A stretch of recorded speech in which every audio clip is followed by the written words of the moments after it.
Hello students, आज हम family Rutaceae पढ़ेंगे। फैमिली रूटेसी सिट्रस फैमिली कहलाती है, जिसमें सिट्रस प्लांट्स आते हैं। सिट्रस मतलब जिसमें जो जैसे नारंगी, मौसमी, नींबू, इस तरह के जो फ्रूट्स आते हैं जो जिनके अंदर से हम विटामिन सी प्राप्त करते हैं, उसको हम सिट्रस फ्रूट्स कहते हैं। तो ये सभी जो हैं वो रूटेसी फैमिली को बिलोंग करते हैं। मेडिसिनली इम्पॉर्टेंट है ये फैमिली, और इससे बहुत सारी जो बीमारियां हैं उनके लिए भी मेडिसिन्स प्राप्त होती हैं।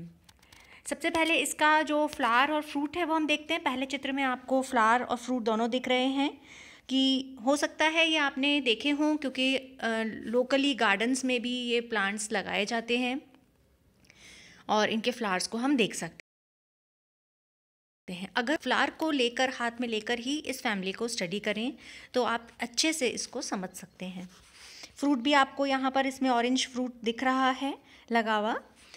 अच्छा, सबसे पहले अब जब स्टार्ट करते हैं हम, तो इसमें सबसे पहला पॉइंट आता है इसकी पुष्पक्रम या इन्फ्लोरेसेंस। इन्फ्लोरेसेंस यहाँ पर सॉलिटरी है, एकल पुष्प लगा हुआ है, या फिर एक्सिलरी साइम है। साइमोस इन्फ्लोरेसेंस मैं आपको पहले की वीडियोस में भी समझा चुकी हूँ। ससीमाक्ष जो होते हैं, जिनकी की एक्सिस जो है वो उनकी ग्रोथ रुक जाती है और फ्लावर में वो एंड होती है। तो इस तरह की जो पुष्पक्रम है वो इसमें रूटेसी फैमिली में पाई जाती है। अब यहाँ पर जो फ्लावर है इसका, वो आपको ब्रैक्टिएट दिख रहा है। ब्रैक्ट मतलब जो कि वृंत जो होती है उसके नीचे जहाँ से फ्लावर अराइज होता है, वहाँ पर एक पत्ती जैसी संरचना होती है जिसको हम ब्रैक्ट कहते हैं। तो यहाँ ये फ्लावर ब्रैक्टिएट है। फिर पेडिसल, यहाँ पे वृंत उपस्थित होता है, इसलिए इसको ब्रैक्टिएट कहते हैं, पेडिसलेट कहते हैं। और फ्लावर यहाँ पर एक्टिनोमॉर्फिक है। एक्टिनोमॉर्फिक पहले भी मैं समझा चुकी हूँ। त्रिज्या सममित होता है। जब फ्लावर को आप कट करते हैं तो वो दो इक्वल पार्ट्स में किसी भी रेडियाई से कट हो जाता है। यहाँ फ्लावर को देखकर भी समझ में आ रहा है। देखिए, ये पेंटामेरस फ्लावर है, पंचतई पादप पुष्प है। तो इससे समझ आ रहा है कि ये पुष्प जब हम काटेंगे, रेगुलर फ्लावर है, तो इसको जब दो भागों में काटेंगे तो वो समान भागों में कटता है। फिर कंप्लीट है, चारों वर्ल्ड प्रेजेंट होते हैं, इसलिए इसको हम कंप्लीट कहते हैं। फ्रेग्रेंट, और इसमें अलग तरह की एक खुशबू आती है, फ्रेग्रेंस आती है, कि अरोमा आता है। और इस पादप में 5 भाग हैं, इसलिए इसको पंचतई या पेंटामेरस कहते हैं। फ्लावर बाइसेक्सुअल है। बाइसेक्सुअल का मतलब जब एंड्रोशियम और गायनोशियम दोनों एक ही पुष्प पर प्रेजेंट होते हैं तो वो बाइसेक्सुअल फ्लावर है। हाइपोगाइनस यानी कि ओवरी सुपीरियर है यहाँ पर, और ये साइक्लिक फ्लावर है। साइक्लिक मतलब सभी जो वर्ल्ड हैं वो चक्र में लगे हुए हैं। सबसे पहले आता है बाहरी जो वर्ल्ड है वो है कैलेक्स। कैलेक्स यहाँ पर 4 भी पाए जाते हैं कुछ में, और 5 होते हैं। फिर जुड़े हुए हैं, इसलिए इसको हम गैमोसेपलस बोलेंगे। और एस्टाइवेशन यहाँ पर वेलवेट पाई जाती है। वेलवेट यानी कि कोर्स पर्शी व एस्टाइवेशन मिलती है। कोरोला दिख रहा है आपको, सफ़ेद रंग का कोरोला है। ये भी 5, जिसको हम पेटल्स बोलते हैं, 5 या 4 होते हैं। डिपेंड करता है आप कौन सा मेंबर पढ़ रहे हैं। पॉलीपेटलस है, यानी कि सभी मुक्त हैं, फ्री हैं और सफ़ेद रंग के हैं। इनमें कुछ ग्लैंड्स होती हैं जो कि पाई जाती हैं, जिसकी वजह से इनमें खुशबू या अरोमा प्रोड्यूस होता है। फिर एस्टाइवेशन, यहाँ पर इम्ब्रिगेट एस्टाइवेशन है। इम्ब्रिगेट एस्टाइवेशन भी मैंने समझा रखा है। एस्टाइवेशंस का एक अलग से वीडियो भी बनाया है, और आपको अलग अलग फैमिलीज़ में इसको समझाया है कि जब एक वर्ल्ड पूरी तरह से अंदर है, दोनों तरफ से उसकी मार्जिन्स अंदर हैं और एक दोनों तरफ से बाहर है, तो ऐसे वाले एस्टाइवेशन को हम इम्ब्रिगेट एस्टाइवेशन कहते हैं। ओवरलैपिंग ऑफ द मार्जिन्स को देखते हैं हम। अब आता है नेक्स्ट एंड्रोशियम। एंड्रोशियम यहाँ देखिए, इस वाले चित्र में एंड्रोशियम जो है वो इनडेफिनिट है। दिख भी रहे हैं आपको असंख्य। ये देखिए, यहाँ पर ये लगे हुए हैं असंख्य, काफ़ी सारे एंड्रोशियम्स लगे हुए हैं, तो इसको हम इनडेफिनेट कहते हैं या इनफाइनाइट कहते हैं। पॉली एडल्फस है। पॉली एडल्फस का मतलब होता है कि जब ये सब गुच्छे में हैं पर कई सारे, एक गुच्छा, एक ग्रुप बनाया, फिर दूसरा ग्रुप बनाया, फिर इस तरह से तीसरा ग्रुप बनाया, और ऐसे करके जब कई सारे ग्रुप बन जाते हैं एंड्रोशियम्स के, तो उसको हम पॉली एडल्फस कंडीशन कहते हैं। कई तरह की कंडीशंस आपने पढ़ी हैं। मोनो एडल्फस पढ़ी थी, मालवेसी फैमिली हमने कर ली है, उसमें मोनो एडल्फस कंडीशन थी, यानी कि सभी स्टेमन्स जुड़ करके एक ग्रुप बनाते हैं। एक ग्रुप अगर बनाते हैं तो उसको हम मोनो एडल्फस कहते हैं। दो ग्रुप जो बनाते हैं, जैसे पी फैमिली है, लेग्यूमिनेसी या फेबेसी फैमिली, उसमें आता है डायएडल्फस कंडीशन। और पॉलीएडल्फस कंडीशन रूटेसी में आती है, जिसमें कि कई सारे ग्रुप्स बन जाते हैं स्टेमन्स के। ये मैंने एंड्रोशियम का अपना वीडियो बनाया था, उसमें भी आप ये वाली कंडीशंस देख सकते हैं। फिर एंथर्स यहाँ पे डायथीकस होते हैं, द्विकोष्ठीय। डायथीकस का मतलब होता है, जब आप इनको देख रहे हैं, इनकी संरचना देखिए, यहाँ पर देखिए, इनकी जब संरचना हम देखते हैं तो ये डायथीकस अवस्था दिखती है, इस तरह से दिखेंगी। यानी कि इसको जब कट करेंगे तो अंदर की संरचना कैसी दिखेगी, इस प्रकार दिखेगी। पोलन, अंदर पोलन चेम्बर्स हैं, और ये जब काटने पर इस तरह का काट दिखेगा। तो ऐसी अवस्था डायथीकस कंडीशन कहलाती है। फिर अंदर की तरफ मुख किए हुए हैं, यानी कि अंतर्मुखी या इंट्रोर्स हैं, और इस तरह की संरचना आपको देखने को मिलती है। अब एक और पहचान जो मैं बताना चाहती हूँ, इसकी पत्ती में दिखती है आपको।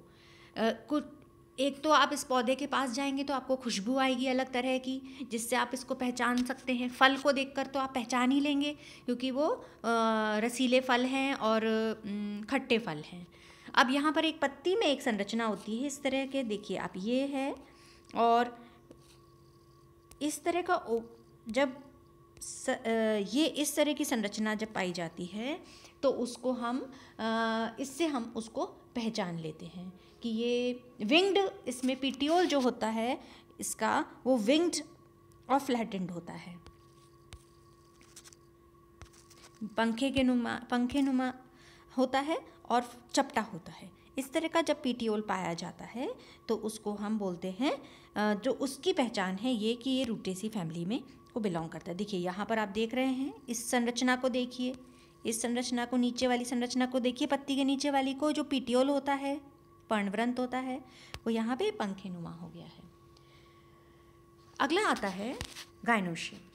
गायनोशियम यहाँ पर जब हम देखते हैं तो पॉलीकार्पेलरी है। कई सारी गायनोशियम्स मिल करके एक गायनोशियम बनाती है, यानी कि पॉलीकार्पेलरी संरचना है, पर सभी जुड़ गई हैं, इसलिए हम उसको बोलते हैं संयुक्त अंडपी या सिनकार्पस।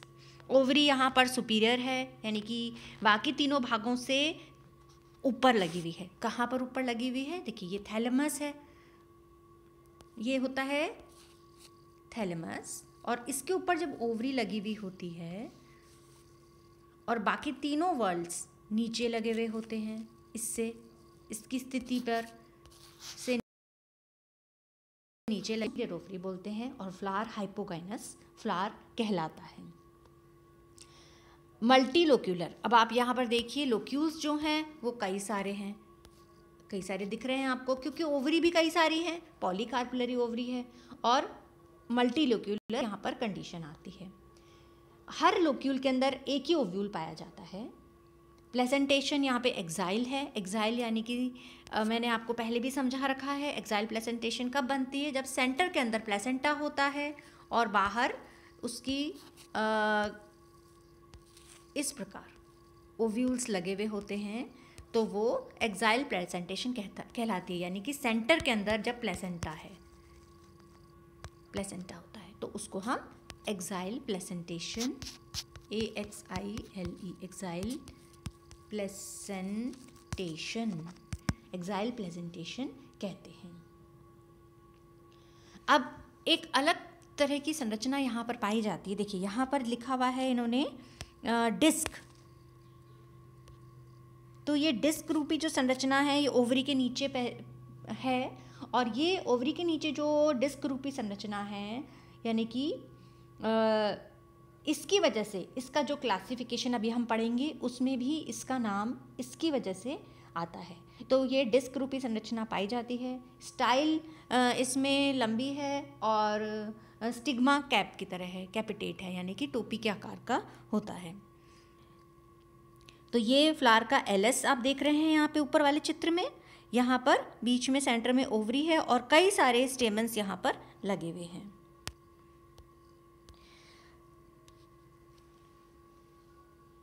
अब अगला चित्र है फ्लोरल फॉर्मूले का। फ्लोरल फॉर्मूला हम बनाते हैं जब हम संख्या देख लेते हैं पेटल्स की और एस्टाइवेशंस देखते हैं और उनका संगठित हैं यानी कि जुड़े हुए हैं या अलग अलग हैं, उसके आधार पर हम इसका फ्लोरल फॉर्मूला बनाते हैं। सबसे पहले हम देख रहे हैं ब्रैक्टिएट बोलते हैं इसको, ब्रैक्ट उपस्थित है। फिर प्लस का साइन यानी कि एक्टिनोमॉर्फिक कंडीशन है, त्रिज्या सममित है। ये साइन कब आता है? जब वो बाइसेक्सुअल होता है। तो तीनों ही अवस्थाएं यहाँ पर हैं, एक्टिनोमॉर्फिक भी है और बाइसेक्सुअल भी है। अब के देखिए, के यानी कि कैलेक्स जो है यहाँ पर बोल रहे हैं 5 या 4 हो सकते हैं, तो 5 भी लिख दिया और 4 भी लिख दिया। और जुड़े हुए हैं यानी कि गैमो हैं, तो जब गैमो होते हैं तो हम उसको 5 होता है और उसको ब्रैकेट में डालते हैं तो गैमो है, या 4 है तो उसको ब्रैकेट में डाल देंगे तो वो गैमोसेफेलस कंडीशन होती है। अब अगला है कोरोला। कोरोला यहाँ पर हम कोरोला किससे लिखते हैं? सी से लिखते हैं और 5 या फिर 4 और 5 और 4, यानी कि या तो 5 हैं या 4 हैं और वो ब्रैकेट नहीं लगा हुआ यानी कि वो फ्री हैं, यानी कि पॉलीपेटलस कंडीशन है। तो ये मेंबर आएगा पॉलीपेटली में क्योंकि इसमें पेटल्स फ्री हैं, पॉलीपेटली।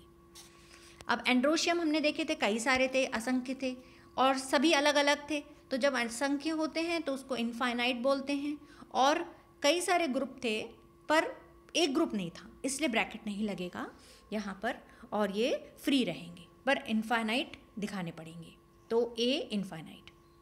अब गाइनोशियम, गाइनोशियम देखिए यहाँ पर गाइनोशियम कैसा है? इनफाइनाइट लगाया है, जी के यहाँ पर भी इनफाइनाइट का साइन है, यानी कि ये पॉली कार्पलरी कंडीशन थी पर सब जुड़े हुए थे, सिनकार्पस, तो ब्रैकेट लगा दिया। और सुपीरियर है ओवरी तो नीचे बार लग गई, तो जी इनफाइनाइट का साइन, ब्रैकेट और नीचे बार। इससे पता चलता है कि ओवरी सुपीरियर है, ओवरी कार्परी कंडीशन है पर सब जुड़े हुए हैं, सिनकार्पस कंडीशन आती है। ये तो हो गया इसका फ्लोरल फॉर्मूला। अब आता है next floral diagram. Floral diagram जब हम देखते हैं तो इसमें सबसे ऊपर अपन क्या देखते हैं? मदर एक्सिस, ये रही।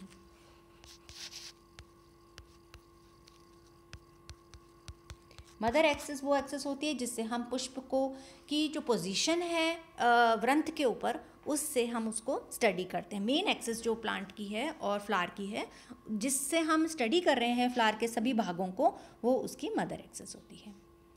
अब सबसे बाहर ब्रैक्ट हम जब बनाते हैं तो नीचे एक ब्रैक्ट बनता है और यहाँ बना रखा है। फिर आती है सबसे बाहर वाली जिसको कैलेक्स होती है, जो यहाँ पे कैलेक्स हैं, जुड़े हुए हैं और 5 हैं और जुड़े हुए हैं। तो इस तरह का हमने फ्लोरल फॉर्मूला में लिखा था। और वेलवेट एस्टाइवेशन, एस्टाइवेशंस जब मैंने बताया था तो वहाँ कोर्सपर्शी या वेलवेट एस्टाइवेशन ये दिखाता है। अंदर वाला वर्ल्ड जो है वो कोरोला है। देखिए कोरोला कितने हैं यहाँ पर? 5 हैं पर सभी अलग अलग हैं, तो इसको हम ब्रैकेट नहीं लगाएंगे। अब यहाँ पर एस्टाइवेशन देखिए कोरोला की, वापस से एस्टाइवेशन में क्या है? ये सबसे अंदर है, एक पूरा तरह से इन है, अंदर है, और एक पूरी तरह से बाहर है जिसको हम आउट बोलेंगे। तो इन है एक तो पूरी तरह से, यानी कि दोनों तरफ से जो मार्जिन्स हैं वो अंदर हैं और इसकी दोनों तरफ से जो मार्जिन है वो बाहर है। इसके अलावा जितने भी हम बना रहे हैं 3 और बचे, वो ट्विस्टेड एस्टाइवेशन दिखाते हैं। तो जब एक अंदर और एक बाहर होता है होते हैं इम्ब्रिगेट एस्टाइवेशन, इम्ब्रिगेट एस्टाइवेशन। तो ये आपको देखने को यहाँ पर मिल रही है। अब एंथर्स इन्होंने बनाए हैं। एंथर्स जो हैं वो काफ़ी सारे हैं, अंदर की ओर मुख किए हुए हैं, ये दिख रहे हैं आपको। एंथर्स काफ़ी सारे हैं, अंदर की ओर मुख किए हुए हैं और कई सारे झुंड बने हुए हैं। तो जब ऐसी कंडीशन होती है तो पॉलीएंड्रस तो हैं ही, पॉलीएंड्रस और पॉलीएडल्फस कंडीशन है, पॉलीएडल्फस कंडीशन होती है। और यहाँ पर अंदर की ओर मुख किए हुए हैं, इंट्रोर्स हैं और इस तरह की संरचना है, यानी कि ये डायथीकस कंडीशन शो करते हैं, डायथीकस कंडीशन है। सेंटर में आपको गायनोशियम दिख रही है, ये गायनोशियम यहाँ पे पॉलीकार्पलरी कई सारी हैं और सिनकार्पस हैं और एक्साइल प्लेसेंटेशन ये शो करती हैं। सेंटर में प्लेसेंटा है, इससे पता चलता है कि ये एक्साइल प्लेसेंटेशन शो कर रही हैं। तो इस प्रकार हम देखते हैं फ्लोरल फॉर्मूला और फ्लोरल डायग्राम से हम पूरे पादप के जो पूरे फ्लावर के जो पॉइंट्स हैं उनको हम डिस्कस कर सकते हैं। अब अगला आता है इसकी क्लासिफिकेशन या इसका जो सिस्टमेटिक पोजीशन है वो क्या है।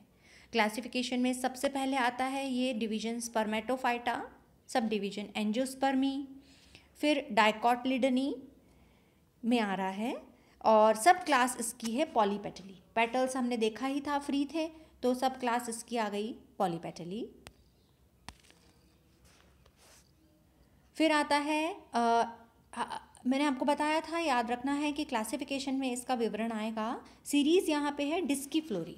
पॉलीपेटली जो है, जब आप Bentham and Hooker system of classification देखेंगे, जो मैंने वीडियो डाला है उसको आप एक बार समझने की कोशिश कीजिएगा। तो पॉलीपेटली जो है वो उसके अंदर आता है डिस्कीफ्लोरी।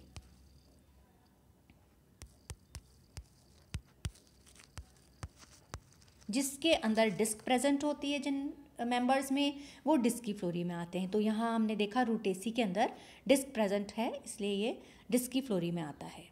और फैमिली है, लास्ट में हम देख रहे हैं फैमिली। तो इस तरह से आप इसका विवरण समझिए, पूरी सभी पॉइंट्स को एक बार अच्छे से देखिए और समझने की कोशिश करिए। और क्योंकि ये फ्लावर बहुत सरल है, रेगुलर फ्लावर है, इसमें कुछ भी ऐसी बात नहीं है जो कि बहुत अलग से विशेषता लिए हुए हो, तो इसको आप समझने की कोशिश करें और इसको प्रैक्टिकल फाइल में भी हमें कंप्लीट करना है।